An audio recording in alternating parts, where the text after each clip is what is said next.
Welcome to another video, you guys. In this video, I'm going to be discussing my hopes for Kingdom Hearts 3 Final Mix / DLC, either or. Most of us have played Kingdom Hearts 3 by now. Probably all of us has played Kingdom Hearts 3. I've played it, gone through all the post-game stuff, and I think the general consensus, and my consensus definitely seems to be visually breathtaking, had a whole lot of fun, but disappointing from a story perspective and quite frankly a post-game perspective also. Quite frankly, feels like the game is just missing a whole lot in those two departments, and it's kind of disappointing that after all these years, the game did end up feeling kind of rushed. But it's not the end of the world though, because as most fans, we know that there is the possibility for Kingdom Hearts 3 DLC or Final Mix. Now, they could go the DLC route and just release all of this stuff in a package you can buy at the PS Store, or they could just re-release the game as a Final Mix. But either or, I'm hoping they do one of these options, because this game definitely needs it in order to sort of save Kingdom Hearts 3 so it can come close to people's expectations that they did have for it, or at least my expectations. So here I am going with my list. It's going to go in no particular order, although the last thing I mentioned will be the thing I think KH3 needs the most in order for it to reach that level that it needs to reach, in my opinion. So sit back, relax, and I hope y'all enjoy this list.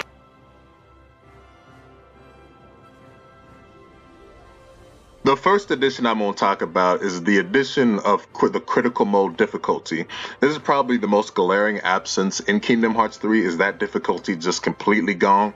To give you a brief history, critical mode was introduced in Kingdom Hearts 2 Final Mix, and has been in all of the Kingdom Hearts games since.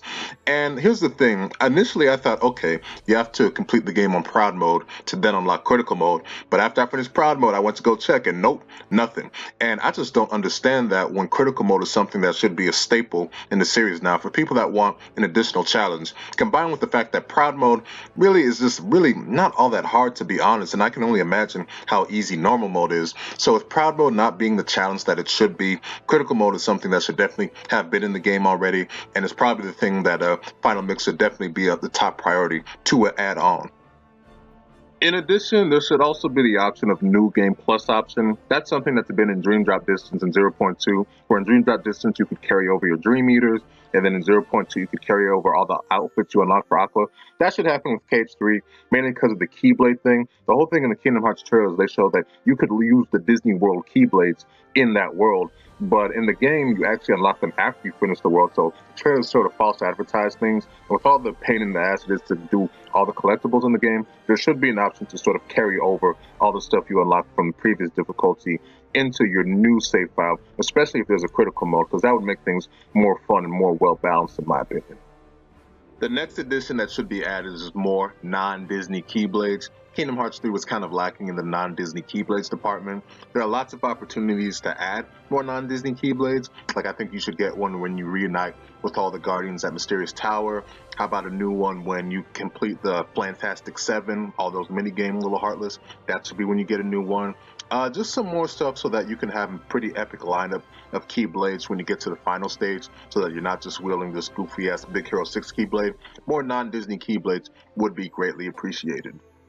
More cutscenes should also be added. That's something KH1 Final Mix had, and something definitely KH2 had, a whole bunch of new cutscenes that really helped flesh out that game's story. That's something that should be happen with KH3 also. One of the most glaring missing cutscenes that should be added is the conclusion to the Lingering Will versus Terranort battle. I mean, that was an epic scene, but it just abruptly ended. We didn't get to see what happened. There definitely should be a cutscene for that. More stuff to flesh out the story, like Riku and Mickey's journey, Kairi and Lee, which we'll talk about more later. Just stuff like that needs to be added to flesh out the story a little bit more. The game should definitely also add a Cavern of Remembrance type scenario, like in Kingdom Hearts 2. Cavern of Remembrance in Kingdom Hearts 2 was this great new area in Hollow Bastion where you could explore this big cave. Then you got to that final area where you could replay bosses that you fought before, more specifically the Data Organization 13. That should happen in Kingdom Hearts 3. Now, it would have to be in an original world, so you got either Twilight Town or the Keyblade Graveyard. More likely, I'm picturing the Keyblade Graveyard, this underground temple that's just like super huge, and you get to that final section and it allows you to replay the bosses that you fought before. Probably the Organization 13 would be most likely, but that should definitely happen as a way to re-challenge those members that you do fight, and upgraded, more challenging version of those members. So that would be a really cool thing, because that was one of the best additions of KH2 Final Mix, and something should definitely happen like that with KH3 also.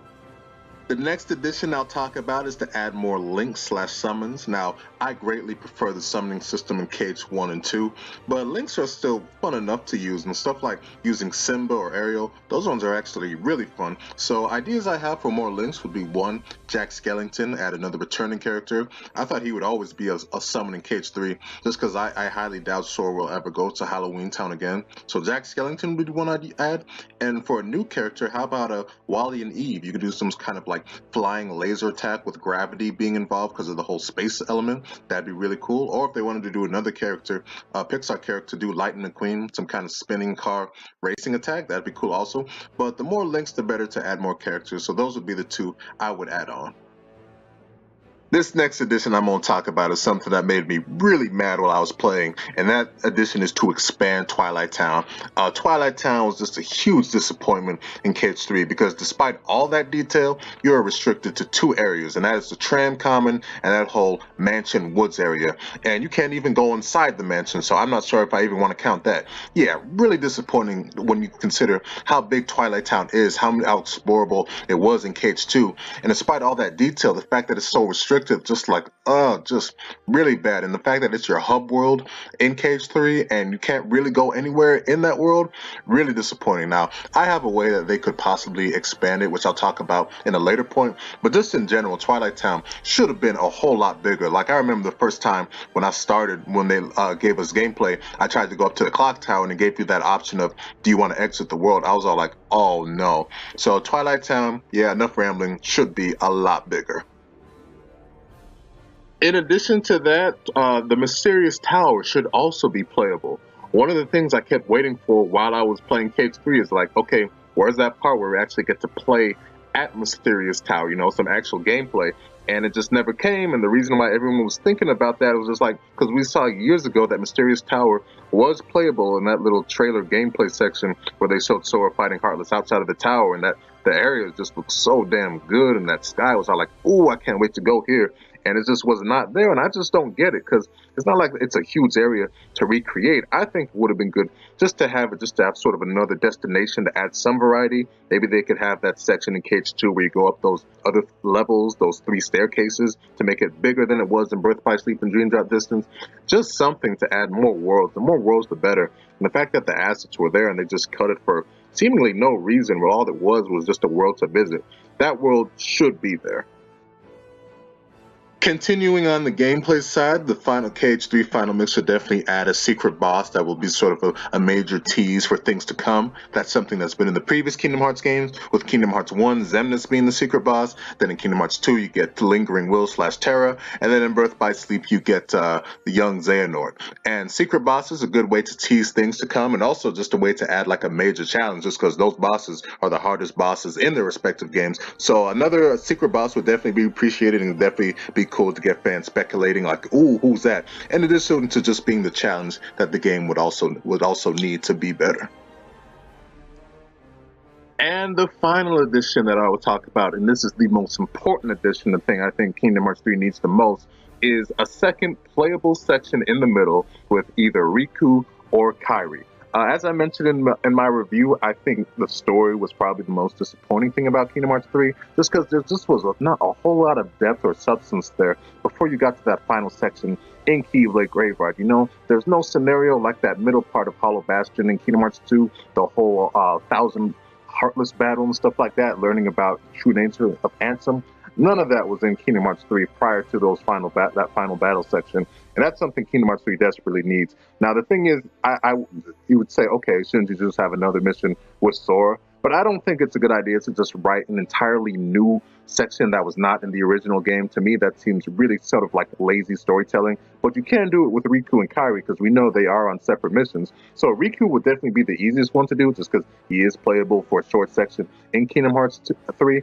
I think what they should do is that you should have, for the Dark World part, they should have Dark World actually explorable before he gets to that Demon Tower battle, just because the assets are there from 0.2. It doesn't have to be all of Dark World, but just that final section of Dark World in 0.2 before you get to the Destiny Islands part. That part should definitely be playable before you get to that before you get to the Demon Tower.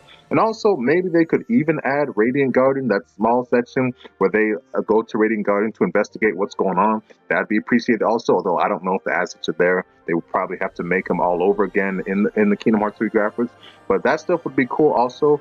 And then regarding Kairi, this is one that might be sort of wishful thinking, but it would be greatly appreciated is to have a training section or just a mission with her. Just because Kairi was another big disappointment in Kingdom Hearts 3 for me, despite the new outfit, her getting a new Keyblade, and the tease of promise of things to come after Dream Drop Distance ending. Her character, I just think, was just a major disappointment just because a lack of time, a lack of development, and a lack of really doing anything. A playable section of her doing some training with Lee would definitely be appreciated. And also, maybe they could have a separate mission of her going to Twilight Town to see Merlin after her training is over. And that could be a way to sort of expand Twilight Town, a mission with Kairi, going to new places we have not seen before.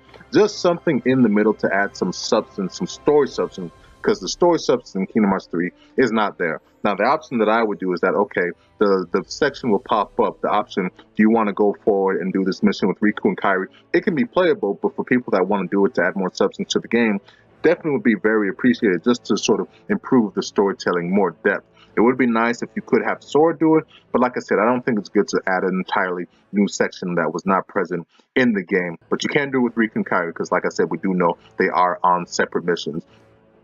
So that there does it for my list of things I want for Kingdom Hearts 3 Final Mix / DLC. Yeah, bottom line is Kingdom Hearts 3 really needs some DLC to save it, because as it is, it's a fun game, but it's definitely lacking in the story content and the post-game content, and a DLC / Final Mix will definitely help out with that. And the thing is, it's disappointing, but it could be a situation like with Kingdom Hearts 2. Kingdom Hearts 2 is regarded as the best Kingdom Hearts games by most people, but the thing is, I think that's largely due to the Final Mix version, just because that original version is missing so much of the good stuff compared to the Final Mix version. So that Final Mix version is definitely something that helped KH2 a great deal, and that's something that KH3 definitely needs, not only just to be more fun, but just quite frankly to save it, just because it's missing a whole lot in terms of stuff that we really wanted to see. And it's disappointing because DLC should really be the icing on what's already a good cake. But in this case, Kingdom Hearts 3 needs that DLC just to make the cake better in general, just to make the cake edible. Just because I don't want to crap on the game too much, but it's definitely lacking in that content, so a DLC is definitely needed. And it's making me a little anxious just because something hasn't been announced already. But eventually it will come, just because of things just like critical mode and secret bosses not being there. That makes me think like, you know what, Kingdom Hearts 3 or Final Mix is definitely on its way. So hopefully sooner rather than later. So that does it for this video. I hope y'all enjoyed. Leave your thoughts if you've got any ideas for Final Mix. And I will see y'all around with another video.